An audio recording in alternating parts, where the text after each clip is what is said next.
We're going to start with Chelsea's quarterback, Jameis Winston. He's planting his flag. He said, quote, "I can do everything your favorite quarterback can do." That's right.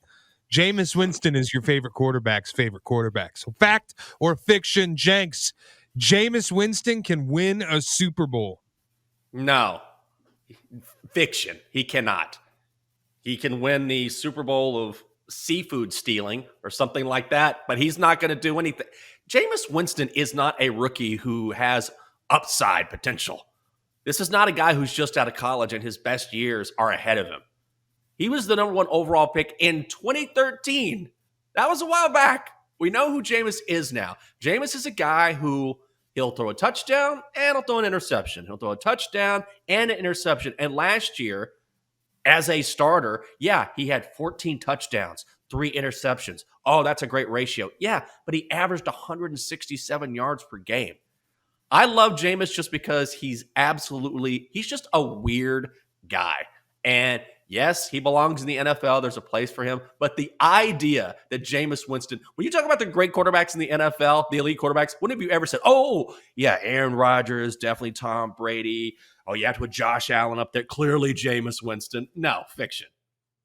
Absolutely fiction. As much as I love Jameis, look at the quarterbacks in the NFL right now. They are far from mediocre. And Jameis Winston was a number 1 overall pick. So he has had every chance in the world to get it right. But it's all about the decision making. And we talk about knowing when you talk to somebody, if they're smarter than you. We don't really get that with Jameis Winston.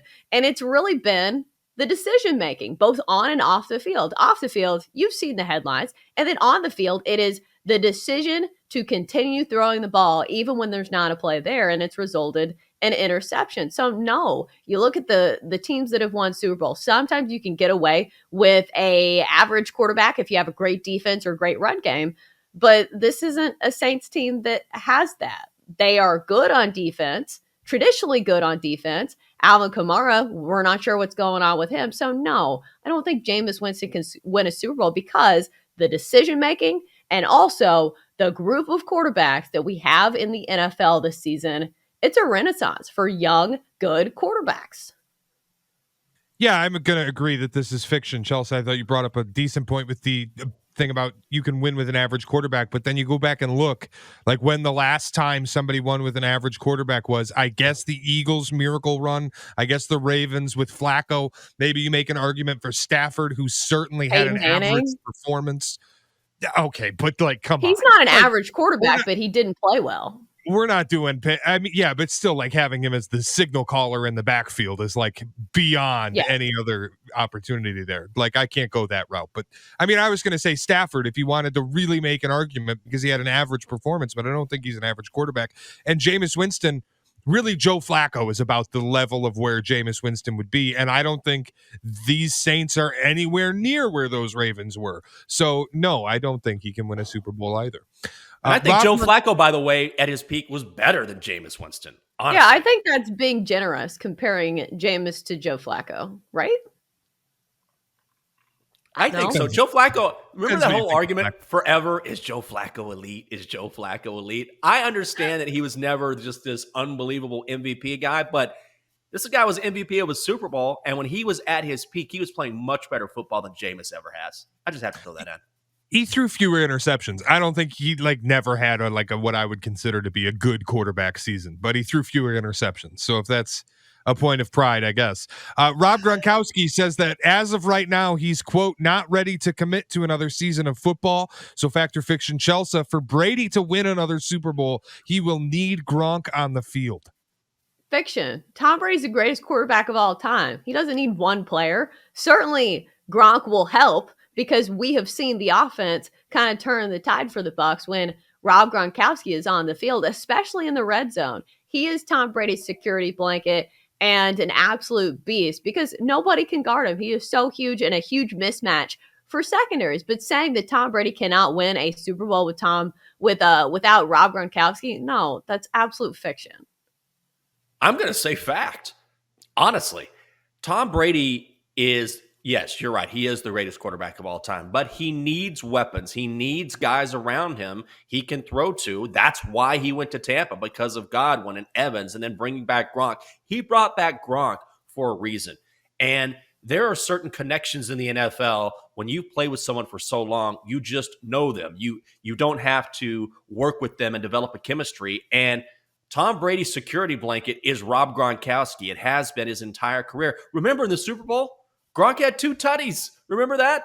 Even in the biggest game that those two had played in since their time with the Patriots, Gronk was the guy who came through and had 2 touchdowns. I just think he's a guy who because he's so goofy in his demeanor, we tend to overlook how important he is to Tom, how good he is. In fact, one thing he said yesterday, which I thought was very fascinating, we always see Gronk as this goofy guy. He doesn't really take anything seriously. And he said, if I'm going to play, I got to go in 100%. You can't just half-ass it and go 50% here. I know what it takes. If I'm going to play, I'm going to be that guy. Gronk is only 32, turns 33 next month. Tom needs a guy like Gronk he can always rely on. I'm going to say fact.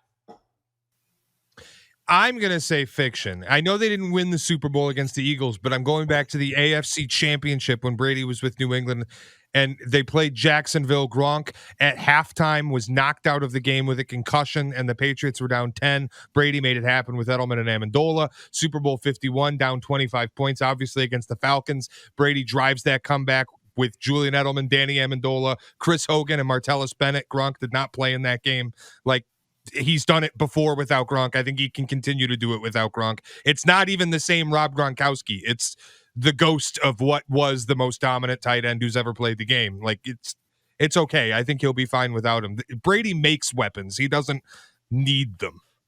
Also, Tom Brady's the best recruiter in the NFL. If he doesn't get Gronk, he'll probably get somebody else to come down there and play with him. He might, but also Tom Brady is a creature of habit, and there's certain guys that he always wants to be, and Gronk is that guy. Like, at every point in his comeback, he's always made a point to reach out to Gronk to try to get Gronk. I think because here's the thing: if Tom didn't try so hard to get Gronk in the lineup, that tells me how important Tom knows that Gronk is to his success, because they go back for so long, and again, you don't have to develop that chemistry. I just think it's huge. I think it's huge too, but I'm not going to say that Tom Brady can't win a Super Bowl without Gronk. Like I said, the bottom line, he is the greatest quarterback of all time. Quarterbacks make their weapons. Weapons don't make quarterbacks when you're that good. So yes, I think he's huge for Tom Brady, but I'm not going to say that Tom Brady's going to be lost in the wilderness without Gronk. I mean, I agree to a point, but if you give Tom the Jets roster and all of a sudden I guarantee you that he doesn't perform as well, you do have to have talent. This isn't the Jets roster. Well, the Jets' weapons. I mean, if you have the Jets name out your mouth. I'm just saying, if you put Tom Brady on a bad team, it's not like, oh, the team's going to win 12 games sure. just because he's on a bad team. He does have to have some help. That's my only point.